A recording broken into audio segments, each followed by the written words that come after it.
पागल सा दिखने वाला ये इंसान असल में एक शक्तिशाली देवता है जो अपने तपस्या को पूरा करने के लिए पागल के भेष में इंसानी दुनिया पर रहता है। असल बात ये थी, कुछ साल पहले एक बूढ़ा आदमी पहाड़ पर आकर की शरण में गिर पड़ा। उसने 1000 साल पुरानी कब्र खोदी थी और उस पर भयानक श्राप लग गया था। उसकी विनती और श्रद्धा देखकर देवता पिघल गया। उस श्राप को तोड़ने का एक ही तरीका था, उसे 3 साल तक इंसानी दुनिया में रहना होगा और इस दौरान पूरी तरह पागल बनकर जीना होगा। इन 3 सालों में सुपरिवार के बुजुर्ग जो उसकी देखभाल कर रहे थे उनका देहांत हो गया। जिम्मेदारी अब सुपरिवार की बड़ी बेटी पर आ गई। उसके पिता ने मरते समय बस एक बात कही थी, इस पागल का अच्छे से ख्याल रखना, उसके हाथ में मौजूद चाइल्ड हार्ट लॉक को टूटने मत देना। ये टूट गया तो 3 साल का पूरा प्रयास खत्म हो जाएगा। 3 साल की अवधि खत्म होने में बस एक दिन बचा था, लेकिन उसी दिन सुपरिवार में बिरादरी की दादी का जन्मदिन समारोह था। पागल लड़का गलती से वीआईपी सीट पर जा बैठा। दूसरा बेटा आग बबूला हो गया। हम जैसे लोग कोने में बैठते हैं और ये पागल सामने। गुस्से में दोनों भाइयों ने मौका देखकर उसे पीछे के आंगन में ले जाकर जानबूझकर शोक वाली पशु चमड़ी की पोशाक पहनाने की कोशिश की ताकि दादी देखकर नाराज हों और उसे घर से बाहर निकाल दें। लेकिन दादी की दावत शुरू होने वाली थी, इसलिए वो भाग गए और पागल को कपड़े पहनाने का काम नौकर को सौंप दिया। नौकर उसे अच्छी तरह जानता था, इसीलिए उसने पागल को बहकाया और कहा,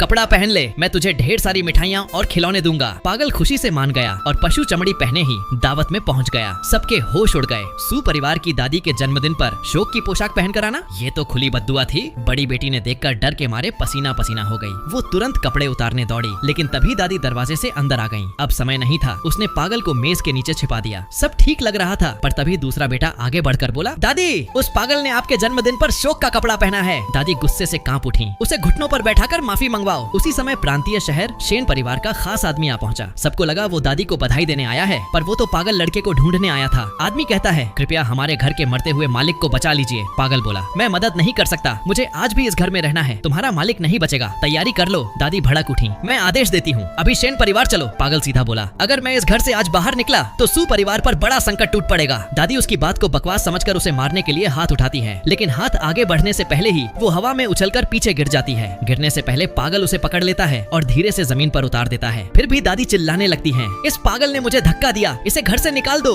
बड़ी बेटी रोते हुए रोकती है, नहीं दादी, पिताजी ने कहा था इसका ख्याल रखना है, ये रहा चाइल्ड हार्ट लॉक। लेकिन दादी गुस्से में कुछ नहीं सुनती। लॉक को छीनकर जमीन पर जोर से फेंक देती है। वो टूटकर बिखर जाता है और उसी पल पागल की आंखें बदल जाती हैं। उसकी सारी शक्ति, सारी यादें वापस आ जाती हैं। वो धीरे से फुसफुसाता है, फेंक जियांग, तुमने मेरे लिए जो त्याग किया वो सब व्यर्थ चला गया। सब्सक्राइब कर लीजिए, आगे की कहानी जल्द आ रहा है।